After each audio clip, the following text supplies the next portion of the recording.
I got all this potential that's deep inside of me, but they hate when you're successful cause they try to be. They sit there being judgmental because you're trying things, and they just want you to settle and do the right thing. So get a good job, don't slack off. Wake up every morning, make a good impression on your boss. Don't do anything that I wouldn't do, and when you're making money, make sure you don't spend it too soon. Fuck that, I'll do what I wanna do. I got a different path from everyone and that includes you.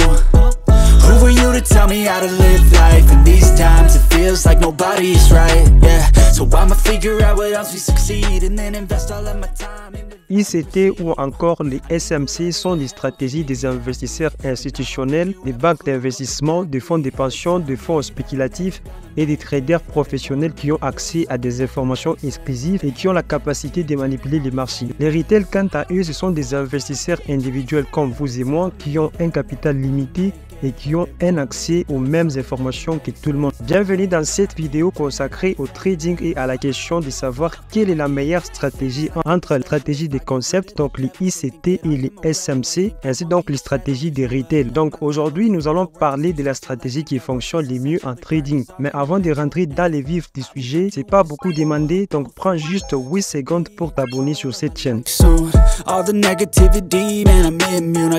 Commençons par comprendre d'abord c'est quoi la stratégie ICT ou encore SMC, bref donc les stratégies des concepts. La stratégie ICT ou SMC se concentre sur l'analyse des mouvements du marché causés par des grandes institutions financières et les traders professionnels. Donc cette approche repose sur l'idée que les acteurs du marché ont une influence significative sur les prix et peuvent donc être utilisés comme des indicateurs pour prendre des décisions de trading. Donc la stratégie ICT ou encore la stratégie SMC utilise plusieurs outils et techniques pour identifier ces mouvements institutionnels tels que l'analyse des volumes, l'étude des niveaux de support et résistance ainsi que l'observation des modèles des chandeliers. Les traders qui utilisent cette stratégie cherchent à entrer sur le marché lorsque les institutions prennent des positions également, ce qui peut se traduire par les mouvements de prix significatifs. Je pense que c'est simple pour vous de comprendre. Une stratégie qui est souvent utilisée par les smart money, c'est la stratégie de l'offre et de la demande qu'on appelle également les supply and demand en anglais. Donc cette stratégie consiste à identifier les niveaux clés de l'offre et de la demande sur les graphiques des prix pour trouver des opportunités de trading. Et les smart money utilisent cette méthode pour manipuler les marchés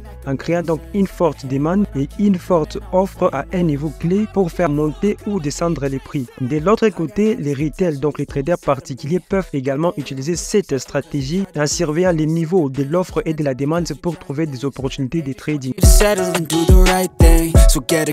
Alors parlons de la stratégie des retail. Donc les retail, ce sont les traders particuliers. Donc la stratégie des retail, quant à elle, se concentre sur l'analyse des comportements des traders particuliers, également appelés les retail traders, donc les RT. Contrairement aux grandes institutions, les retail ont tendance à avoir une influence limitée sur les prix. Cependant, cette stratégie cherche à exploiter les tendances et les réactions émotionnelles des traders particuliers pour prendre des décisions de trading. Donc les traders utilisent la stratégie retail se basant souvent sur les indicateurs techniques tels que les moyennes mobiles, les oscillateurs, les niveaux des surachats et des surventes avec l'indicateur RSI, et ils cherchent également à identifier les mouvements des prix qui sont susceptibles d'être causés par des comportements des retail traders, telles que les réactions exclusives à des nouvelles ou à des tendances de suivi de la foule et tout ce qu'il y a comme analyse chartiste.